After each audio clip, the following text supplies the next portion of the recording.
पुराने सुनसान हवेली में दिल्ली के एक छुपे हुए राज का पता चलता है। कहते हैं एक पुरानी हाथ से बनी गुड़िया जो पहले किसी ने देखी ही नहीं थी, अचानक एक छोटे बच्चे के घर आ जाती है। शुरू में सब सामान्य लगता है, लेकिन रात में जब बिजली चली जाती है, गुड़िया की आंखों में काला सा रहस्य चमकने लगता है और हल्की फुसफुसाहट सुनाई देने लगती, जैसे कोई पुरानी भूल भुलैया की आत्मा अपनी कहानी सुना रही हो। बच्चा गुड़िया से बातें करने लगता, लेकिन उसकी बातें अजीब और डरावनी होती। ऐसे शब्द जो किसी समझ में नहीं आते, सिर्फ रात के अंधेरे में घूमते साए की तरह सुनाई देते। धीरे धीरे घर में अजीब घटनाएं होने लगती। दरवाजे अपने आप खुल जाते, छोटी चीजें हवा में उड़ जाती और एक ठंडी हवा हर कोने में घूमती रहती। रात के 12 बजते ही गुड़िया खुद हिलती, मुस्कुराती और कभी कभी पूरे घर में डर के साए छोड़ जाती। लोग कहते हैं जो भी इस गुड़िया के पास गया उसने सिर्फ एक ही चीज देखी, अपने डर के साए में घिरा हुआ सच जो कभी वापस नहीं आता। बच्चे के घर में वह पुरानी गुड़िया आने के बाद ही अजीब घटनाएं शुरू हो गईं। पहले तो बस हल्की सी आवाज और चीजों का इधर उधर हिलना सामान्य लगता था, लेकिन धीरे धीरे हर रात कुछ ज्यादा ही डरावना होने लगा। बच्चा रोज रात में गुड़िया से बातें करने लग गया और उसकी बातें अजीब और समझ से परे शब्दों में होती, जैसे किसी पुरानी भूल भुलैया की आत्मा से बात हो रही हो। घर के लोगों ने देखा कि गुड़िया की आंखें कभी कभी चमकती हैं और रात के अंधेरे में उसकी मुस्कान बिल्कुल जीवंत लगती है।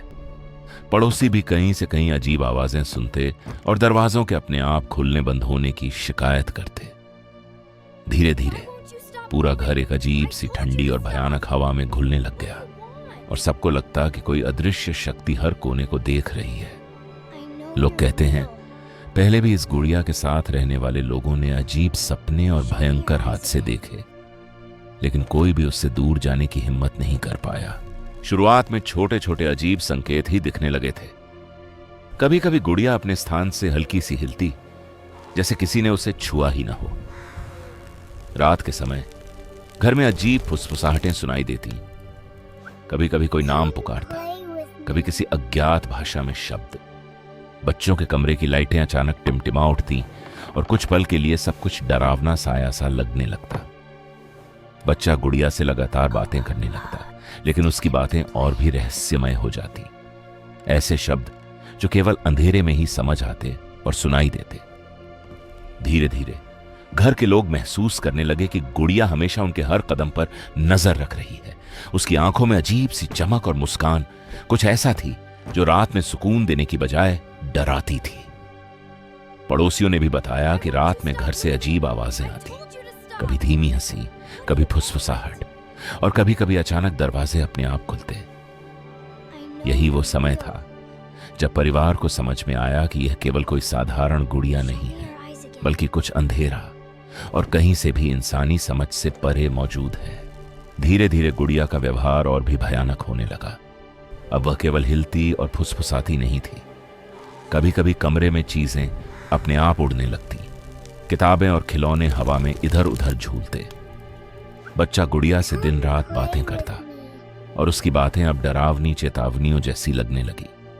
घर के लोग रात में अचानक जोरदार ठोंकने की आवाज सुनते और जैसे ही वे उठकर देखने जाते, कोई दिखाई नहीं देता। गुड़िया की आंखें अब हमेशा चमकती रहती और उसकी मुस्कान रात के अंधेरे में जीवित सा प्रतीत होती। परिवार के सदस्य महसूस करने लगे कि कोई अदृश्य शक्ति हर कदम पर नजर रख रही है और घर का माहौल लगातार ठंडा और डरावना होता जा रहा है।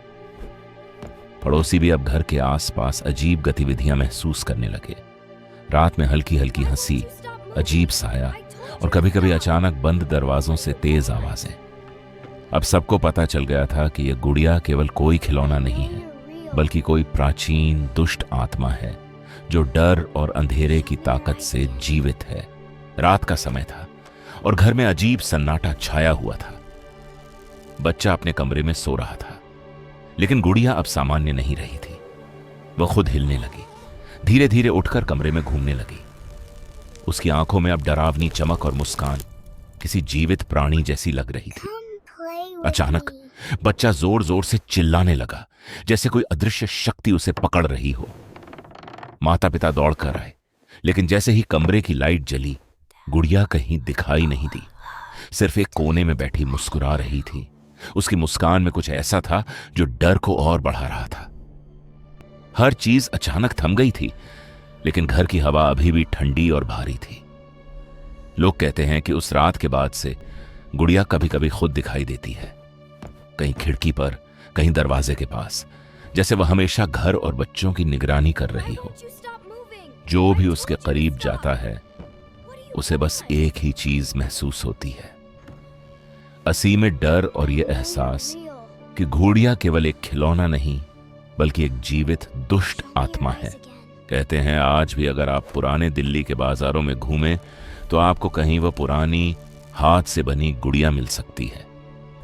लोग डरते हैं कि जो भी इसे खरीदता है या अपने घर ले जाता है उसे केवल एक खिलौना नहीं बल्कि एक अदृश्य दुष्ट शक्ति मिलती है। घर के अंधेरे कोनों में अब भी हल्की फुसफुसाहटें सुनाई देती हैं और कभी कभी कोई अचानक दरवाजा अपने आप खुलता या बंद हो जाता है। गुड़िया की मुस्कान अब भी वही है, चमकती हुई और डरावनी।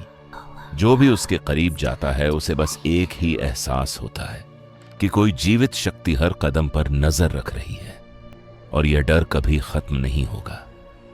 इस गुड़िया की कहानी बस एक चेतावनी है, कभी भी पुराने खिलौनों को हल्के में मत लें, क्योंकि कुछ चीजें केवल देखने में मासूम लगती हैं, लेकिन उनकी असलियत पूरी तरह से डरावनी होती है।